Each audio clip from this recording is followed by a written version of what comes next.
Hello everyone welcome back to my YouTube channel. तो आपण मानक समस्त को मिस राउत यूट्यूब चैनल को मु स्वागत करुच्ची। तो सीपीटी 2025 जो मैंने सब प्रिपेयर हो 2025 सीपीटी एंट्रांस दवापाई जो मैंने चाहूँ जो मैंने सीपीटी एंट्रांस रे क्वालिफाई करने को चाहूँ से पाई क्लास टी अच्युतानंद दास विषय में आलोचना करवा जोटा कि तुम मानकर पंचसखा पंचसखा जुगरे जो 5 जन कवि अच्छा भितर ही तुम मानकर क्वेश्चन बहुत सारा आसूची। आम अलरेडी बलराम दास एवं जगन्नाथ दास विषय आलोचना कर सारी। आज आलोचना करवा अच्युतानंद दास विषय कौन एमती लेखा अच्छी एवं तांकर जो सब लेखा गुड़िक अच्छी से लेखा भितर कौ टाइप क्वेश्चन पड़ा आम से विषय जाना।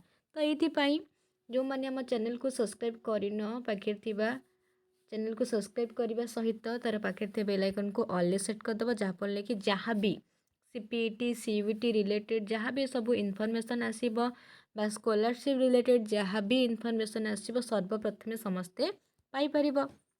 तो पढ़ा आरंभ करदे। आरंभ करने पूर्व सब कही निज पाखे जो मैंने भी क्लास करुच खाता पेन रखि तुम मानक क्लास भितर जोटा इम्पोर्टाट लगुच ना जोटा भी तुम मानक कहूँ कि यहाँ इम्पोर्टाट ये टाइप क्वेश्चन पड़ुची से सबको तुम्हें मैंने नोट करदब। ठीक अच्छे बहुत सारा पिला तो क्लास कंटिन्यू करुच मुझे जानी। तो से जो मैंने प्रतिदिन स्टूडेंट तो से स्टूडेंट मानक ही कहूँ सब नोट करवा केबे भी छाड़बनी कहीं बही थाए आम पाखे फिर भी आमको नोट दरकार पड़ता है। बही आम एग्जाम टाइम हठात खोलवानी खोली भी पारिबानी जदि आम से जिनसा सर्ट नोट करथिबा हठात किना सर्ट नोट खोलिबा एवं जोटा मन न पड़ुछि ताकू देखिबा आउ एग्जाम देवा को चलिबा। ठीक अच्छे ये ही तुम मानक प्रिपेयर होगा पड़ो। आ एग्जाम तो तुम मानकर यहाँ मार्च मस हो गला मार्च एप्रिल आड़ को तुम मानकर आसीज आप्लाय पाई। ठीक अच्छे मे जून भितर तुम मानकर एग्जाम हो सब कही मार्च एप्रिल मे जून भितर तुम मानकर एग्जाम हम आउ तुम हाथ में मात्र 2-3 मास रहुची। तो तुम मैंने टिके भल भाव प्रिपेयर हुआ जदि 2025 सीपीटी एंट्रांस क्वालिफाई करने को चाहूँच ना जो मैंने ढिला भाव में पढ़ुच पुणी 2026 को वेट कर कहीं शिक्षा के मैं जो शिक्षा व्यवस्था कथा कहि केतबे कौन चेंजेस होची तार पता आता ना। तो सब चेष्टा कर माने करेन्ट इयर से जिन सब पास करने। ठीक अच्छे तो अच्युतानंद दास विषय में पढ़ा जन्म कौटी पितामाता नाम कौन ये सब खाली आमर माने तथ्य किसी जानवर अच्छी जोटा कि जड़े आमको जो पचारदेवे कि अच्युतानंद दास पितामाता नाम कौन ना से कौट जन्मग्रहण कर तो से आमको ये सब जानवर अच्छी ना एग्जाम रे पड़ुची कौन तांकर लेखा कौन कि से लेखा भितर जो सब तथ्य इम्पोर्टेंट गुरुत्वपूर्ण रही जाइए सब जिनस से सब उपर क्वेश्चन आसे। दिव्य द्रष्टा कवि अच्युतानंद कटक जिलार चित्रोत्पला नदी तीरस्थ प्रसिद्ध नेम्बाड़ ग्रामर प्राय 1 माइल दूरवर्ती ग्राम तिलकणारे 1482 ख्रीष्टाब्द माघ शुक्ल एकादशी तिथि जन्मग्रहण करते। पितांग नाम दीनबंधु खुंटिया एवं मातांग नाम पद्मावती देवी। गजपति राजवंश और सेमानक शासन सहित अच्युतानंदंकर वंश संपर्कित। अच्युतानंदंकर पितामह गोपीनाथ महांती श्रीक्षेत्र में छामुकरण करुथिले छामुकरण थिले सी। अच्युतानंदंकर पिता श्रीक्षेत्र राजा आदेश खुंटिया कर्म करने को से साधारण खुंटिया नाम परिचित हेले। तो आमको ये जो पार्टारे कौन मन रखार अच्छी कि तांको घर कौटी ना कटक जिलार तिलकणा ग्राम एवं तांका पितांग नाम दीनबंधु खुंटिया मातांग नाम पद्मावती देवी। ठीक अच्छे ये जानले इम्पोर्टेंट कौन सी कारण दीनबंधु रोषेईर शिकार होई राजरोषर शिकार होई कार्यच्युत हेबारु निज तिलकणा ग्राम को सपरिवार फेरीगले। सेठारे अच्युतानंदंकर विद्या अध्ययन करने व्यवस्था है मात्र से सर्वदा अन्यमनस्क थिबारु विद्या अध्ययन रे आगे पारिले नहीं किए अच्युतानंद। पितामाता सहित एकदा श्रीक्षेत्र को बुलवा जाइथिबा समय रे तांकर श्री चैतन्य सहित साक्षात हैला। से श्री चैतन्य पदस्पर्श करबा मात्रे तांकर शरीर दिव्य ज्योति रे उद्भासित होई उठिला। कौटी तांकर साक्षात हैला जो से श्रीक्षेत्र को बुलिया जाइथिले सेठी ही तांकर से जो श्री चैतन्य सहित देखा होता बा साक्षात होता को मन रखिबो कहीं प्रति लाइन आम इम्पोर्टाट कौ लाइन भी क्वेश्चन आसी ପାରେ, ଯେଉଁଟାକୁ ଆମେ ଇଗ୍ନୋର କରୁଛେ ସେଥିରୁ ବି କ୍ୱେଶ୍ଚିନ୍ ଆସିପାରେ।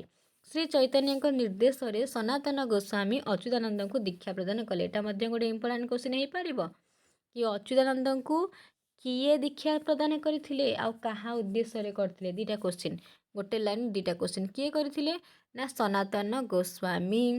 କାହା ନିର୍ଦ୍ଦେଶରେ ନା ଶ୍ରୀ ଚୈତନ୍ୟଙ୍କ ନିର୍ଦ୍ଦେଶରେ। ମନେ ରହିଲା, ଅଚ୍ୟୁତାନନ୍ଦଙ୍କୁ ଦୀକ୍ଷା ପ୍ରଦାନ କରିଥିଲେ ସନାତନ ଗୋସ୍ୱାମୀ ଏବଂ କାହା ଉଦ୍ଦେଶ୍ୟରେ, କାହାର ନିର୍ଦ୍ଦେଶରେ ନା ଶ୍ରୀ ଚୈତନ୍ୟଙ୍କର ନିର୍ଦ୍ଦେଶରେ। ଠିକ୍ ଅଛି। ତାପରେ କିଛି ଦିନ ପରେ ଅଚ୍ୟୁତାନନ୍ଦ କ'ଣ କଲେ, ଶିଷ୍ୟମାନଙ୍କ ଗହଣରେ କୀର୍ତ୍ତନ କରି ତୀର୍ଥାଟନରେ ବାହାରିଲେ। ରାମେଶ୍ୱର, ଚିତ୍ରକୂଟ, ଗୋପ, ମଥୁରା, ବୃନ୍ଦାବନ ଇତ୍ୟାଦି ସ୍ଥାନମାନ ଭ୍ରମଣ କରି ଫେରିବା ପରେ ସେ ନିଜର ସଖା ଯଶୋବନ୍ତଙ୍କୁ ସାକ୍ଷାତ କରିବା ପାଇଁ ଅଢ଼ଙ୍ଗର ନନ୍ଦୀଗ୍ରାମକୁ ଯାତ୍ରା କଲେ। ସେଠାରେ 10 ଦିନ ପର୍ଯ୍ୟନ୍ତ ସଂକୀର୍ତ୍ତନ କଲେ। ଯଶୋବନ୍ତଙ୍କ ଶାଳକ ଯିଏକି ରଘୁରାମ ଚମ୍ପତି ଥିଲେ, ଅଢ଼ଙ୍ଗର ଜମିଦାର, ତାଙ୍କର କନ୍ୟା ଯିଏ ଚମ୍ପାବତୀ ଥିଲେ, ଅଚ୍ୟୁତାନନ୍ଦଙ୍କ ପ୍ରତି ଆକୃଷ୍ଟ ହୋଇ ତାଙ୍କୁ ସେ ବିବାହ କରିଥିଲେ। କାହାର? ଯଶୋବନ୍ତଙ୍କର ଶାଳକ ଯିଏ ଥିଲେ ବା ଶଳା ଯିଏ ଥିଲେ, ତାଙ୍କର କନ୍ୟା ଥିଲେ ଚମ୍ପାବତୀ ଏବଂ ସେ ବାହା ହେଇଥିଲେ ଅଚ୍ୟୁତାନନ୍ଦଙ୍କୁ। କାଳକ୍ରମେ ତାଙ୍କ ଶିଷ୍ୟମାନଙ୍କର ସଂଖ୍ୟା ବୃଦ୍ଧି ପାଇବାକୁ ଲାଗିଲା। ଓଡ଼ିଶାର ବିଭିନ୍ନ ସ୍ଥାନରେ ତାଙ୍କର ଗୋଷ୍ଠୀ ଘର ଓ ଗାଦି ସ୍ଥାପିତ ହେଲା। ସେ ଶତାୟୁ ଥିଲେ। 120 ବର୍ଷ ବୟସରେ ଶରୀର ତ୍ୟାଗ କଲେ। 120 ମାନେ କେତେ ବର୍ଷ ବଞ୍ଚିଲେ ଦେଖ। ଏହି ସମୟରେ ତାଙ୍କର 16,000 ଶିଷ୍ୟ ଉପସ୍ଥିତ ଥିଲେ। ତ ଅଚ୍ୟୁତାନନ୍ଦଙ୍କର କ'ଣ ସବୁ ରଚନାବଳୀ ଅଛି ଟିକେ ଦେଖିଦେବା। ପଞ୍ଚସଖା ମଣ୍ଡଳୀର ତୃତୀୟ ସଖା ଅଚ୍ୟୁତାନନ୍ଦ ଦାସ ବହୁ ଗ୍ରନ୍ଥର ରଚୟିତା। ଅଣାକାର ସଂହିତାରେ ସେ ନିଜ ରଚିତ ଗ୍ରନ୍ଥଗୁଡ଼ିକର ସଂଖ୍ୟା ସମ୍ବନ୍ଧରେ କହିଛନ୍ତି 36 ସଂହିତା, ମାନେ ସେ 36ଟି ସଂହିତା ଲେଖିଛନ୍ତି। 78 ଗୀତା, ବଂଶାନୁ ସପ୍ତବିଂଶରେ, ଉପବଂଶାନୁ ଦ୍ୱାଦଶ, ଖଣ୍ଡବେନି ଭବିଷ୍ୟ ଶତଖଣ୍ଡରେ। ମାନେ ସେ କ'ଣ ଲେଖିଛନ୍ତି ବୋଲି ଏଠି ସେ କହିଛନ୍ତି। ସେ କ'ଣ ଲେଖିଛନ୍ତି ନା 36ଟି ସଂହିତା, 78ଟି ଗୀତା, 27ଟି ବଂଶାନୁଚରିତ, 12ଟି ଉପବଂଶାନୁଚରିତ, 100 ଖଣ୍ଡ ଭବିଷ୍ୟତ ମାଳିକା, ପଦ୍ୟ, ପଦ୍ୟାବଳୀ, ଢଗମାଳି, ଭଜନ, ବାଖର ପ୍ରଭୃତି ଲକ୍ଷେ ଗ୍ରନ୍ଥର ରଚୟିତା ଥିଲେ କିଏ? ଅଚ୍ୟୁତାନନ୍ଦ। ମନେ ରଖିବ, ଏଇଟା ଟିକେ ସର୍ଟ ନୋଟ୍ କରିଦେଇଥିବ। କେତେ ସଂହିତା ସେ ଲେଖିଛନ୍ତି? 36ଟି ସଂହିତା। କେତେ ଗୀତା ଲେଖିଛନ୍ତି? 78ଟା ଗୀତା। କେତେ ବଂଶାନୁଚରିତ ଏବଂ କେତେ ଉପବଂଶାନୁଚରିତ ଲେଖିଛନ୍ତି? ଆକୁ ଟିକେ ସର୍ଟ ନୋଟ୍ କରିଦେବ। ତ ତାଙ୍କ ଲେଖା ଗୁଡ଼ିକ ଟିକେ ଦେଖିଦେବା। ତାଙ୍କର ଅଛି, ଆମେ ତ ତାଙ୍କର ଲେଖା ଜମା ବି ପଢ଼ି ବି ପାରିବାନି। ହେଲେ ବଳରାମ ଦାସଙ୍କର, ଜଗନ୍ନାଥ ଦାସଙ୍କର ଲେଖା ପଢ଼ିଲେ କିନ୍ତୁ ତାଙ୍କର ବହୁତ ସାରା ଲେଖା ଅଛି। ଦେଖିଲ ନା, ଲକ୍ଷେ ପାଖାପାଖି କୁହାଯାଉଛି କି କେତେ କେତେ ସେ ସବୁ ଯେଉଁ ଲେଖା ତାଙ୍କର ରହିଛି। ହରିବଂଶ ଜାଣିଛ, ତାଙ୍କ 7 ଖଣ୍ଡିଆ ହରିବଂଶ ଯେଉଁ କୁହାଯାଉଛି ସେଇଟା ସବୁଠୁ ଗୁରୁତ୍ୱପୂର୍ଣ୍ଣ ତାଙ୍କ ଲେଖା ହିସାବରେ। ହରିବଂଶ, ଶୂନ୍ୟ ସଂହିତା, ଗୋପାଳ ଓଗାଳ, ଅନନ୍ତ ପୋଇ, ବିପ୍ର ଚାଳକ, 84 ଯନ୍ତ୍ର, ମଣିବରଣ ଗୀତା, ବ୍ରହ୍ମସଙ୍କୁଳି, ଗହନ ଗୀତା, ଅଷ୍ଟଗୁଜ୍ଜରୀ, ଜ୍ଞାନ ପ୍ରଦୀପ, ଗରୁଡ଼ ଗୀତା, ଉପଦେଶ ଚକ୍ର ଗୀତା, ଶବ୍ଦ ସଂହିତା, ଚାରିଖ୍ୟାନୀ, ଶୂନ୍ୟ ଗୀତା, 24 ପଟଳ, ଅମର ଜୁମର ସଂହିତା, ଭାବନାବର, 84 ଚକ୍ର, ଗୁରୁଭକ୍ତି ଗୀତା, 10 ପଟଳ, ଅକଳିତ ସଂହିତା, ଡିବିଡିବି କୋଇଲି, ବଟ ସଂହିତା, ଚନ୍ଦ୍ରକଳ୍ପ ଗୀତା, 16 ପଟଳ, ବର୍ଣ୍ଣଟିକା, ପଦ୍ମଟିକା, ବାଖର କୋଇଲି, ଉଭୟ କବଚ, ସ୍ଥାନ ନିର୍ଣ୍ଣୟ, ଦ୍ୟୁତିବୋଧ, ଜ୍ୟୋତିଷ ସଂହିତା, ଲକ୍ଷ୍ମୀଧର ନିବାସ, ବୀଜ ସଂହିତା, ଶରଣପଞ୍ଜର ସ୍ରୋତ, ପରମ ଜ୍ଞାନର ଗୀତା, ତତ୍ତ୍ୱବୋଧିନୀ, ବ୍ରହ୍ମ ସଂହିତା, ଅଣକାର ସଂହିତା। ତ ତାଙ୍କର ବହୁତ ସାରା ଲେଖା ରହିଛି। ତମମାନଙ୍କ ମନରେ ପ୍ରଶ୍ନ ଆସୁଥିବ କି ଆମେ ଯେଉଁ ଏତେ ସାରା ତାଙ୍କର ଲେଖା ରହିଛି ଆମେ ମନେ ରଖିବୁ କେମିତି? ଏଇଟା ଅସମ୍ଭବ। ଯେଉଁ 5 ଜଣ କବି ଅଛନ୍ତି ନା, 4 ଜଣଙ୍କର ଲେଖା ତୁମେ ମାନେ ମନେ ରଖିଦେବ। କେଉଁ 4 ଜଣ? ବଳରାମ ଦାସ, ଜଗନ୍ନାଥ ଦାସ, ଯଶୋବନ୍ତ ଦାସ ଏବଂ ଅନନ୍ତ ଦାସ। କିନ୍ତୁ ଅଚ୍ୟୁତାନନ୍ଦଙ୍କର ଯେଉଁ ଲେଖା ଗୁଡ଼ିକ ରହିଛି ତାକୁ ମନେ ରଖିବା କଷ୍ଟ ହେଇଯିବ, କାହିଁକିନା ତାଙ୍କର ବହୁତ ସାରା ଲେଖା ଅଛି। ସେଇଥିପାଇଁ ତୁମେ ମାନେ କ'ଣ କରିବ ନା ତାଙ୍କର ହରିବଂଶ, ଗୋପାଳ ଓଗାଳ, ଠିକ୍ ଅଛି, ଶୂନ୍ୟ ସଂହିତା, ଏଇ ଯେଉଁ ସବୁ ଗୋଟେ ଗୋଟେ ଯେତିକି ଦେଇଛି ଟିକେ ଇମ୍ପୋର୍ଟାଣ୍ଟ, ସେତିକିକୁ ଟିକେ ମନେ ରଖିବା ପାଇଁ ଚେଷ୍ଟା କରିବ। ହାଏଷ୍ଟଲି ତୁମେ ତାଙ୍କର 20ଟା ଗ୍ରନ୍ଥ ମନେ ରଖିଦେବ, ନିହାତି ତା ଭିତରୁ ଗୋଟେ ନା ଗୋଟେ କ୍ୱେଶ୍ଚିନ୍ ତ ପଡ଼ିବ।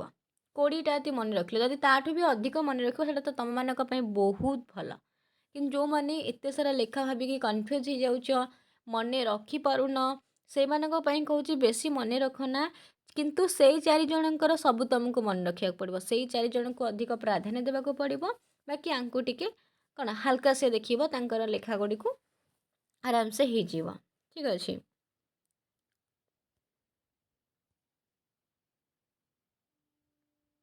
ଆଚ୍ଛା, ତାଙ୍କର ପ୍ରଥମ ଯେଉଁ ଲେଖା ଅଛି ବା ଗୁରୁତ୍ୱପୂର୍ଣ୍ଣ ଯଦି କହିବା ହରିବଂଶ, ସେଥିରେ କ'ଣ କୁହାଯାଇଛି ଟିକେ ଜାଣିବା। ଓଡ଼ିଶାରେ ଏହି ଗ୍ରନ୍ଥଟି ଖୁବ୍ ଆଦୃତ। ବଳରାମ ଦାସଙ୍କର ଦାଣ୍ଡି ରାମାୟଣ, ଜଗନ୍ନାଥ ଦାସଙ୍କର ଭାଗବତ ଭଳି ଏହା ମଧ୍ୟ ଅତି ଲୋକପ୍ରିୟ। ମାନେ ଯେମିତି ବଳରାମ ଦାସଙ୍କର ଲକ୍ଷ୍ମୀ ପୁରାଣ ଆଉ ଦାଣ୍ଡି ରାମାୟଣ ରହିଛି, କାରଣ ତାଙ୍କ ଦୁଇଟାଙ୍କ ଇମ୍ପୋର୍ଟାଣ୍ଟ। ବଳରାମ ଦାସଙ୍କର ଦାଣ୍ଡି ପୁରାଣ ତାଙ୍କର ଶ୍ରେଷ୍ଠ ହୋଇପାରେ, କିନ୍ତୁ ତାଙ୍କର ଲୋକପ୍ରିୟ ମଧ୍ୟ ଲକ୍ଷ୍ମୀ ପୁରାଣ। ସେମିତି ଜଗନ୍ନାଥ ଦାସଙ୍କର ଯେମିତି ଭାଗବତ ଇମ୍ପୋର୍ଟାଣ୍ଟ, ଭାଗବତ ଯେମିତି ଲୋକପ୍ରିୟ, ଠିକ୍ ସେହିପରି ଅଚ୍ୟୁତାନନ୍ଦ ଦାସଙ୍କର ହରିବଂଶ ମଧ୍ୟ ଲୋକପ୍ରିୟ। ଏହା 7 ଖଣ୍ଡରେ ବିଭକ୍ତ, ତେଣୁ ଏହାକୁ 7 ଖଣ୍ଡିଆ ହରିବଂଶ ମଧ୍ୟ କୁହାଯାଇଥାଏ। ମନେ ରଖିବ, ହରିବଂଶଟା 7 ଖଣ୍ଡରେ ବିଭକ୍ତ, ଯାହାଫଳରେ କି ଏହାକୁ 7 ଖଣ୍ଡିଆ ହରିବଂଶ ମଧ୍ୟ କୁହାଯାଇଥାଏ। ଆକୁ ଭଲ ଭାବରେ ନୋଟ୍ କର। ଅଚ୍ୟୁତାନନ୍ଦ ଦାସ ବୋଲି ଲେଖିବ ହେଡ଼ିଂରେ। ତାପରେ ତାଙ୍କର 1 ନମ୍ବର ଦେବ ହରିବଂଶ। ଯେତିକି ବି ପାରିବ ତାଙ୍କ ଲେଖା ତମେ ମାନେ ଲେଖିପାରିବ, ଯେତେ ତାଙ୍କ ଲେଖା ଅଛି 20-50ଟା, ତା ଭିତରେ ହରିବଂଶ ଦେବ। ଏବଂ ହରିବଂଶରେ ଇମ୍ପୋର୍ଟାଣ୍ଟ ରହିଲା 7 ଖଣ୍ଡିଆ ହରିବଂଶ, 7 ଖଣ୍ଡରେ ବିଭକ୍ତ।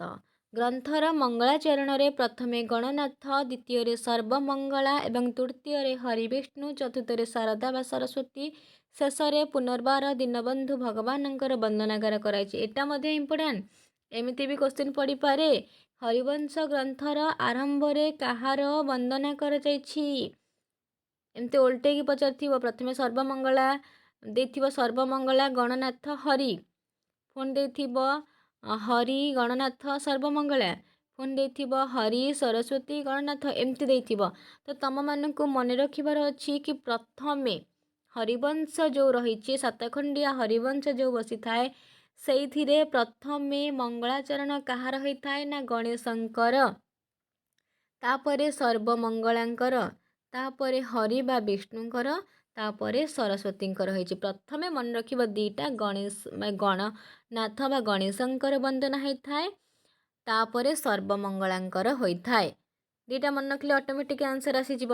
ଗଣନାଥ, ସର୍ବମଙ୍ଗଳା, ହରି ବା ବିଷ୍ଣୁ ଆଉ ସରସ୍ୱତୀଙ୍କର। ଲାଇନ୍ ବାଇ ଲାଇନ୍ ମନେ ରଖିବ, କେମିତି ବି କ୍ୱେଶ୍ଚିନ୍ କରିପାରେ।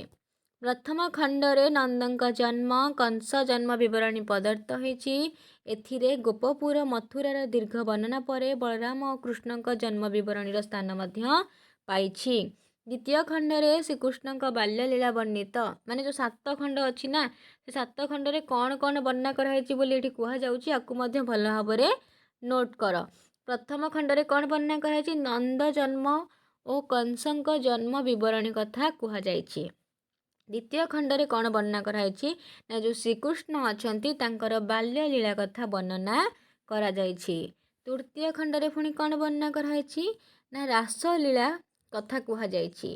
ଚତୁର୍ଥ ଖଣ୍ଡରେ ଉଗ୍ରସେନଙ୍କ ରାଜ୍ୟାଭିଷେକ, ରାମକୃଷ୍ଣଙ୍କର ସାନ୍ଦୀପନୀଙ୍କ ଆଶ୍ରମରେ ବିଦ୍ୟା ପଠନ, ରୁକ୍ମଣୀଙ୍କର ସ୍ୱୟଂବର, ଜରାସନ୍ଧ ସହ ରାମକୃଷ୍ଣଙ୍କର ଯୁଦ୍ଧାରମ୍ଭ, ଉଗ୍ରସେନ ସହ ରାମକୃଷ୍ଣଙ୍କର ମଥୁରା ଗମନ, କୃଷ୍ଣଙ୍କର ଗୋପଚିନ୍ତା ଓ ଗୋପୀମାନଙ୍କ ନିକଟକୁ ଉଦ୍ଧବଙ୍କ ପ୍ରେରଣ, କୃଷ୍ଣଙ୍କ ଦ୍ୱାରା ରୁକ୍ମଣୀଙ୍କର ହରଣ, ଶିଶୁପାଳ ଅପମାନିତ, ରୁକ୍ମଣୀ ବିବାହ, ଶ୍ରୀକୃଷ୍ଣଙ୍କ ସହ ସତ୍ୟବତୀ, କମଳା ଓ ତୁଳସୀଙ୍କର ବିବାହ, ଏସବୁ ପ୍ରସଙ୍ଗ ରହିଛି।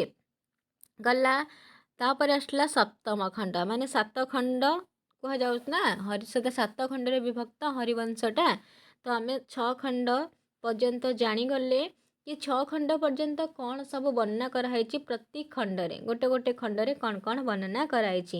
ଶେଷ ଖଣ୍ଡରେ କ'ଣ ବର୍ଣ୍ଣନା କରାହେଇଛି ନା, ଦଶାବତାର ସ୍ତୁତି, ଦେବସଭାରେ ଯଦୁବଂଶ ବିନାଶର ପରାମର୍ଶ, କୃଷ୍ଣଙ୍କର ଅର୍ଜୁନଙ୍କୁ ଦ୍ୱାରକା ନିମନ୍ତ୍ରଣ, ସୁଭଦ୍ରା ପରିଣୟ, କୋକୁଆ ଭୟ ସୃଷ୍ଟି, ଯଦୁବଂଶ ଧ୍ୱଂସ, ଶ୍ରୀକୃଷ୍ଣଙ୍କର ଶରୀର ତ୍ୟାଗ, ଏସବୁ ବର୍ଣ୍ଣନା କରାହେଇଛି। ଯେଉଁ 7 ଖଣ୍ଡ କୁହାଯାଉଛି, ମାନେ ହରିବଂଶଟା 7 ଖଣ୍ଡିଆ ହରିବଂଶ ବୋଲି କୁହାଯାଉଛି, ବା ସେଟା 7 ଖଣ୍ଡରେ ବିଭକ୍ତ। ସେଇ 7 ଖଣ୍ଡରେ କ'ଣ କ'ଣ ସବୁ ବର୍ଣ୍ଣନା କରାହେଇଛି ଆକୁ ଭଲ ଭାବରେ ନୋଟ୍ କରିବ। ପ୍ରଥମ ଖଣ୍ଡରେ କ'ଣ କୁହାଯାଇଛି, ଦ୍ୱିତୀୟ ଖଣ୍ଡରେ କ'ଣ କୁହାଯାଇଛି ଏବଂ ତୃତୀୟଠୁ ଆରମ୍ଭ କରି ସପ୍ତମ ପର୍ଯ୍ୟନ୍ତ କ'ଣ କେଉଁଥିରେ ବର୍ଣ୍ଣନା କରାଯାଇଛି। ଠିକ୍ ଅଛି, ଏସବୁ ବହୁତ ଇମ୍ପୋର୍ଟାଣ୍ଟ। ତାପରେ ରହିଛି ଏହି ଗ୍ରନ୍ଥର ବିଷୟବସ୍ତୁ ଯେତେବେଳେ ସେ ଉପସ୍ଥାପନା କରିଛନ୍ତି, କବି ଅଚ୍ୟୁତାନନ୍ଦ କିଛି ସ୍ଥଳରେ ବା କେତେକ ସ୍ଥଳରେ ଶାରଳା ଦାସଙ୍କୁ ମଧ୍ୟ ଅନୁସରଣ କରିଛନ୍ତି ବୋଲି କୁହାଯାଉଛି। ଶାରଳା ଦାସଙ୍କର ମହାଭାରତ ଯେଉଁ ରହିଛି ସେଇଠାରୁ କିଛିଟା ବା ତାଙ୍କୁ ଅନୁସରଣ କରିବା କଥା ଏଥିରେ କୁହାଯାଉଛି। ଏତିକି ଗଲା ତୁମମାନଙ୍କର ହରିବଂଶ ବିଷୟରେ। ତାପରେ ବଳରାମ ଦାସଙ୍କର ଶୂନ୍ୟ ସଂହିତା ଆସିଲା। କ'ଣ ଶୂନ୍ୟ ସଂହିତା? ହରିବଂଶ ଭଳି ଏହା ଏକ କବିଙ୍କର ବିଶିଷ୍ଟ କୃତି। ଏହି ଗ୍ରନ୍ଥଟିର ବହୁ ମୁଦ୍ରିତ ସଂସ୍କରଣ ଦେଖିବାକୁ ମିଳେ, ମାତ୍ର ଏଗୁଡ଼ିକ ମଧ୍ୟରେ ବହୁ ତାରତମ୍ୟ, କେଉଁଠି 30 ଅଧ୍ୟାୟ ବିଶିଷ୍ଟ ତ କେଉଁଠି 41 ଅଧ୍ୟାୟ ବିଶିଷ୍ଟ, ମାନେ ଏମିତି ବହୁତ ସାରା ଥାଏ। ଠିକ୍ ଅଛି, ବହୁତ ସଂସ୍କରଣ, କାହିଁକିନା ଆମର ଯେତେ ସବୁ ଏବେ ଯାହା ବି ଯେଉଁ ଅଥରଙ୍କର ଯେକୌଣସି ବହି ସବୁ ଆସୁଛି ସବୁ ନୂଆ ନୂଆ ଗୋଟେ ଯେଉଁ ସଂସ୍କରଣ ହେଇଯାଉଛି, କିଛିଟା ଚେଞ୍ଜେସ୍ ଆସୁଛି, ମାନେ ଯେଉଁଥିରେ ପୁରୁଣା ସଂସ୍କରଣଟା ଯଦି 10ଟି ଅଧ୍ୟାୟ ଥିବ, ନୂଆ ସଂସ୍କରଣଟା ଆଉ 2ଟି କି ଆଉ 5ଟି ଅଧ୍ୟାୟ ଏକ୍ସଟ୍ରା ହେଇଯାଇଥିବ, ଏମିତି ହିଁ ରହୁଛି। ଠିକ୍ ଅଛି, ତ ଏଥିରେ କ'ଣ କୁହାଯାଇଛି, ଶୂନ୍ୟ ସଂହିତାରେ ବିଧିବଦ୍ଧ ଭାବରେ କାବ୍ୟ ପରିକଳ୍ପନା କରାଯାଇଥିଲେ ହେଁ ଧର୍ମ ଦର୍ଶନ ପ୍ରଖ୍ୟାପନ ହିଁ କବିଙ୍କର ମୁଖ୍ୟ ଉଦ୍ଦେଶ୍ୟ। ଏହା ଶୂନ୍ୟ ଭଜନ ପନ୍ଥାମାନଙ୍କର ଏକ ପ୍ରାମାଣିକ ଗ୍ରନ୍ଥ।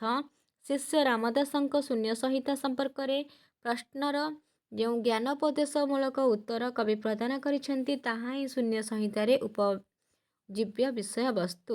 ଅଚ୍ୟୁତାନନ୍ଦ ପୂର୍ବରୁ ଶାରଳା ଦାସଙ୍କ ମହାଭାରତରେ ଏହି ଶୂନ୍ୟ ତତ୍ତ୍ୱ ସମ୍ପର୍କୀୟ ବିବରଣୀ ଅର୍ଥାତ୍ ଶୂନ୍ୟ ଓ ଶୂନ୍ୟ ପୁରୁଷ ସମ୍ପର୍କରେ କିଛି ଉଲ୍ଲେଖ କରିଥିଲେ, ମାତ୍ର ସେସବୁ ଏକ ନିର୍ଦ୍ଦିଷ୍ଟ ରୂପରେଖ ଦେଇପାରି ନଥିଲେ।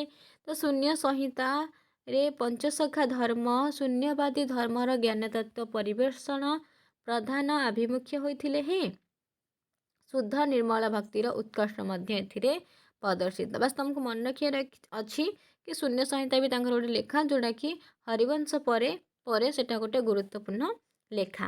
ତାପରେ ଆସିଲା ଅଣକାର ସଂହିତା। ମନେ ରଖିବାର ଅଛି କି ଏଇ ଲେଖାଟା ହେଉଛି ଅଚ୍ୟୁତାନନ୍ଦଙ୍କର ବୋଲି। ଠିକ୍ ଅଛି, କ'ଣ ମନେ ରଖିବାର ଅଛି ନା, ଏଇ ଯେଉଁ ଅଣକାର ସଂହିତା, ଶୂନ୍ୟ ସଂହିତା ଆଉ 7 ଖଣ୍ଡିଆ ହରିବଂଶ ବା ହରିବଂଶ ଏସବୁ ହେଉଛି ଅଚ୍ୟୁତାନନ୍ଦଙ୍କର ଲେଖା। ଅଣାକାର ତତ୍ତ୍ୱକୁ କେନ୍ଦ୍ର କରି ରଚିତ ହୋଇଥିବାରୁ ଏହାର ଏପରି ନାମକରଣ ହୋଇଛି। ଗ୍ରନ୍ଥଟି ଆରମ୍ଭ ହୋଇଛି ବିଶ୍ଵେଶ୍ୱରଙ୍କର ବନ୍ଦନାରେ। ଏଇଟା ହେଉଛି ଇମ୍ପୋର୍ଟାଣ୍ଟ, ମନେ ରଖିବ। ଅଣାକାର ସଂହିତା ଯେଉଁ ଗ୍ରନ୍ଥଟି ଆରମ୍ଭ ହୋଇଛି ବିଶ୍ଵେଶ୍ୱରଙ୍କର ବନ୍ଦନାରେ। ତାପରେ ଅଚ୍ୟୁତାନନ୍ଦଙ୍କର ଶିଷ୍ୟ ରାମଦାସ ତାକୁ ନାମତତ୍ତ୍ୱ ସମ୍ବନ୍ଧରେ ସମ୍ୟକ ଧାରଣା ଦେବାକୁ ଅନୁରୋଧ କରିଛନ୍ତି। ଅଚ୍ୟୁତାନନ୍ଦ ନାମର ମହିମା ବଖାଣି କହିଛନ୍ତି ଯେ ନାମ ମୂଳ ପରେ ବ୍ରହ୍ମ। ଗୀତା, ଭାଗବତ, ପୁରାଣ ଆଦିର ମୂଳରେ ହିଁ ନାମ ହିଁ ବିଦ୍ୟମାନ। ତ ଏଇଠି ଯେଉଁ ଅଣାକାର ସଂହିତାରେ ଦୁଇଟା ଇମ୍ପୋର୍ଟାଣ୍ଟ କ'ଣ ଆମେ ପାଇଲେ ନା, ଅଣାକାର ତତ୍ତ୍ୱକୁ କେନ୍ଦ୍ର କରିକି ଏଇଟା ରଚିତ ହୋଇଥିବାରୁ ଏହାର ନାମକରଣ ଅଣାକାର ସଂହିତା ହେଇଛି। ଏ ଗ୍ରନ୍ଥର ଆରମ୍ଭରେ ବିଶ୍ଵେଶ୍ୱରଙ୍କର ବନ୍ଦନା କରାଯାଇଛି। ଆଉ ଅଚ୍ୟୁତାନନ୍ଦଙ୍କର ଶିଷ୍ୟ ଯିଏକି ରାମଦାସ ତାଙ୍କୁ ନାମତତ୍ତ୍ୱ ସମ୍ବନ୍ଧରେ ସମ୍ୟକ ଧାରଣା ଦେବାକୁ ଅନୁରୋଧ କରିଛନ୍ତି। ଏଇଟା 162ଟି ପଦ ବିଶିଷ୍ଟ ଏବଂ ବଙ୍ଗଳାଶ୍ରୀ ରାଗରେ ରଚିତ। ଆକୁ ମଧ୍ୟ ନୋଟ୍ କରିଦେବ, ଇମ୍ପୋର୍ଟାଣ୍ଟ। ବଙ୍ଗଳାଶ୍ରୀ ରାଗରେ ରଚିତ ଏବଂ 162ଟି ପଦ ବିଶିଷ୍ଟ। ତାପରେ ତାଙ୍କର ଆସିଲା ବ୍ରହ୍ମ ସଂକୁଳି। ଏହି ଗ୍ରନ୍ଥରେ ଜ୍ଞାନଯୋଗର ମାହାତ୍ମ୍ୟ ପ୍ରକଟିତ। ପ୍ରଥମ କଳ୍ପରେ ପିତୁଳା ପୂଜା, ବହିରଙ୍ଗ, ସାଧନା, ତୀର୍ଥ, ବ୍ରତ, ତପ ଇତ୍ୟାଦିର ଆସରତା ବର୍ଣ୍ଣିତ। ଦ୍ୱିତୀୟ କଳ୍ପରେ ହଠଯୋଗ ସମ୍ବନ୍ଧୀୟ ଯନ୍ତ୍ର ତନ୍ତ୍ର ଆଦିର ବର୍ଣ୍ଣନା ରହିଛି। ତୃତୀୟ କଳ୍ପରେ ସପ୍ତାଙ୍ଗ ଯୋଗର ମାହାତ୍ମ୍ୟ କଥା ବର୍ଣ୍ଣନା କରାଯାଇଛି। ଏହିପରି ଏଥିରେ ଥିବା 13ଟି କଳ୍ପ, ଆକୁ ମନେ ରଖିବ। ବ୍ରହ୍ମ ସଂକୁଳିରେ 13ଟି କଳ୍ପ ରହିଛି। ସେଇଭଳି ଭାବରେ 13ଟି କଳ୍ପରେ ବିଭିନ୍ନ ପ୍ରକାର କଥା ସବୁ ବର୍ଣ୍ଣନା କରାଯାଇଛି। ଠିକ୍ ଅଛି, ଏହି ଗ୍ରନ୍ଥରେ ଅଲେଖ ମହିମା ଆଦି ଶବ୍ଦଗୁଡ଼ିକର ବହୁଳ ବ୍ୟବହାର ହୋଇଥିବାରୁ ପରବର୍ତ୍ତୀ କାଳରେ ଅଲେଖ ଧର୍ମ ବା ମହିମା ଧର୍ମର ସୃଷ୍ଟି ପାଇଁ ଏଥିରୁ ପ୍ରେରଣା ମିଳିଥିବା କଥା ମନରେ ଜାତ ହୁଏ। ଏଇ ଯେଉଁ ଗ୍ରନ୍ଥଟି ରହିଛି ବ୍ରହ୍ମ ସଂକୁଳି, ଏଇଟା ହେଉଛି ନବାକ୍ଷରୀ ବା ଗୁଜରୀ ବୃତ୍ତରେ ରଚିତ। ମନେ ରଖିଲେ ଏଥିରେ 13ଟି କଳ୍ପ ରହିଛି କେଉଁଥିରେ? ବ୍ରହ୍ମ ସଂକୁଳିରେ। ତାପରେ ସେମିତି ତାଙ୍କର ଗୋଟେ ଲେଖା ଅଛି ଗୁରୁ ଭକ୍ତି ଗୀତା। କ'ଣ ଗୁରୁ ଭକ୍ତି ଗୀତା? ଏହା ମହାପୁରୁଷ ଅଚ୍ୟୁତାନନ୍ଦଙ୍କର ଗୋଟେ ବିଶିଷ୍ଟ ରଚନା। ଏଇଠି ମଧ୍ୟ ଗୁରୁ ଶିଷ୍ୟ କଥୋପକଥନ ଛଳରେ ରଚିତ। ତାକୁ ମନେ ରଖିବ, ଏଇ ଗୁରୁ ଭକ୍ତି ଗୀତାଟା ଗୁରୁ ଆଉ ଶିଷ୍ୟଙ୍କର କଥୋପକଥନ ଛଳରେ ରଚିତ। ଗୁରୁ ଅଚ୍ୟୁତାନନ୍ଦ ଶିଷ୍ୟ ରାମଦାସକୁ ଓ ରାମଦାସ ଅନ୍ୟାନ୍ୟ ଶିଷ୍ୟବର୍ଗକୁ ଦେଇଥିବା ଧର୍ମତତ୍ତ୍ୱମୂଳକ ଉପଦେଶ ଏଥିରେ ସ୍ଥାନ ପାଇଛି। ଏଥିରେ ଆମେ ଇମ୍ପୋର୍ଟାଣ୍ଟ ପଏଣ୍ଟ ପାଇଗଲେ କ'ଣ ନା, ଏଇଟା ହେଉଛି ଗୁରୁ ଆଉ ଶିଷ୍ୟ ମାନେ ଗୁରୁ ଯେଉଁ ଅଚ୍ୟୁତାନନ୍ଦ ଶିଷ୍ୟ ରାମଦାସ ଏଇ ଦୁଇ ଜଣଙ୍କ କଥୋପକଥନ ଛଳରେ ଏଇଟା ରଚିତ।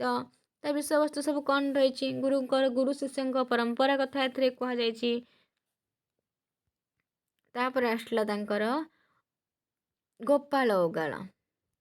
ଗୋପାଳ ଓଗାଳ ଏଇଟା ମଧ୍ୟ ତାଙ୍କର ଗୋଟେ ଲୋକପ୍ରିୟ ଗ୍ରନ୍ଥ। ଏହା ଏକ କ୍ଷୁଦ୍ର ରଚନା ଭାବରେ ଉପଲବ୍ଧ ହୁଏ, ମାତ୍ର ଏବେ ମିଳିଥିବା ଏହାର ସମ୍ପୂର୍ଣ୍ଣ ପୋଥିରୁ ଜଣାଯାଏ ଏହାର ଆକାର ହେଉଛି ବିରାଟ। ଠିକ୍ ଅଛି। କ'ଣ ଏଇଟା ନା ଗୋପାଳ ଓଗାଳ। ଏହା ହାସ ପରିହାସ ଛଳରେ ରଚିତ। ଏଇଟା ମନେ ରଖିବ, ହାସ ପରିହାସ ଛଳରେ ଅଚ୍ୟୁତାନନ୍ଦଙ୍କର କେଉଁ ଗ୍ରନ୍ଥଟି ରଚିତ? ନା ହାସ ପରିହାସ ଛଳରେ ତାଙ୍କର ଗୋପାଳ ଓଗାଳ ଗ୍ରନ୍ଥଟି ରଚିତ। ଇମ୍ପୋର୍ଟାଣ୍ଟ ମନେ ରଖିବ। ଏଥିରେ ରାଧାକୃଷ୍ଣ ତତ୍ତ୍ୱ, ବଂଶୀ ତତ୍ତ୍ୱ, ଗାୟତ୍ରୀ ତତ୍ତ୍ୱ, ପୁରାଣ ତତ୍ତ୍ୱ, ବୃନ୍ଦାବନ ତତ୍ତ୍ୱ, ବାଣୀ ପ୍ରଘାତ ତତ୍ତ୍ୱ ଏମିତି ବହୁତ ସାରା ତତ୍ତ୍ୱ କଥା ବର୍ଣ୍ଣନା କରାଯାଇଛି। ରାଧାକୃଷ୍ଣ ଲୀଳାକୁ ଆଧାର କରି ଯେଉଁ ବାରମାସୀ ଗୀତଟି ଏଥିରେ ସ୍ଥାନ ପାଇଛି ତାହା ଅତି ମନୋରମ ଆଉ ହୃଦୟସ୍ପର୍ଶୀ। ଆଦ୍ୟ ମାର୍ଗଶିରେ ଶିଶିରେ ଶୀତ, ଶ୍ରୀକୃଷ୍ଣ ଜାଣନ୍ତି ରାଧିକା ଚିତ। ଦୁଃଖୀର ଜୀବନ ଦୁଃଖୀ ସଙ୍ଗାତ, କାହୁଁ ଆଣିଦେବି କମଳାକାନ୍ତ ମୋ କାହ୍ନୁରେ। ଏଇଟା କୋଶ୍ଚିନ୍ଟା ପଚାରିଦେବ, ଏଇ ପଂକ୍ତିଟା ପଚାରିଦେବ। ଏଇ ପଂକ୍ତିଟା କାହାର ନହେଲେ କେଉଁ ଲେଖାର ବା କେଉଁ ଗ୍ରନ୍ଥର। ତମାନେ ଯଦି ଜାଣିଥିବ ଆରାମସେ ଗୋପାଳ ଓଗାଳ ବୋଲି ଲେଖିବ, ନହେଲେ ନାହିଁ ଭୁଲ କରିକି ଆସିବ। ଆଉ କ'ଣ ନହେଲେ କ'ଣ କରିବ, ଭୁଲ କରିକି ଆସିବ। ଆଦ୍ୟ ମାର୍ଗଶିରେ ଏଇଟା ଗୋଟେ କେଉଁ ଏକ୍ଜାମରେ ପକେଇଥିଲା ଏଇ ପଂକ୍ତିଟି। ଆଦ୍ୟ ମାର୍ଗଶିର ଶିଶିରେ ଶୀତ, ଶ୍ରୀକୃଷ୍ଣ ଜାଣନ୍ତି ରାଧିକା ଚିତ। ଦୁଃଖୀର ଜୀବନ ଦୁଃଖୀ ସଙ୍ଗାତ, କାହୁଁ ଆଣିଦେବି କମଳାକାନ୍ତ ମୋ କାହ୍ନୁରେ।